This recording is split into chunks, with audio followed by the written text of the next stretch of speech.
সকালে ঘুম থেকে ওঠা থেকে শরীর এতটাই অসুস্থ ছিল, সবার ফার্স্টে স্নান করার সাথে দেন ব্যাক টু ব্যাক ড্রয়িংয়ের ক্লাস করানোর সাথে আর লুচি ঘুগনি দিয়ে সকালের ব্রেকফাস্ট কমপ্লিট করার সাথেই good morning and welcome to tiny blog from my corner of the world chapter 2।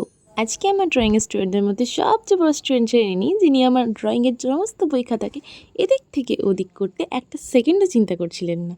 আর মাঝে মাঝে উনি এক গাল ভর্তি মিষ্টি হাসি দিচ্ছিলেন। তারপর তার ছোট্ট দিকে তার চালা চামুণ্ডর এই সাংঘাতিক অত্যাচার দেখার পরে আমি নিজের লাঞ্চ কমপ্লিট করে একটুখানি রেস্ট নিয়ে ব্যাক টু ব্যাক দুটো ডান্সের ক্লাস কমপ্লিট করার পরে আজকের মতো একটু শান্তি।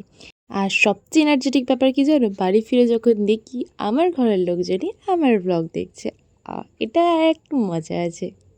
সবাই মিলে করি কাজের মতো, সবাইকে চকলেট দিয়ে তারপর ডিনার কমপ্লিট করে শুতে যাব কি ঠিক 12টার সময় এনার বার্থডে সেলিব্রেশন করা যায় ছোট্ট করে।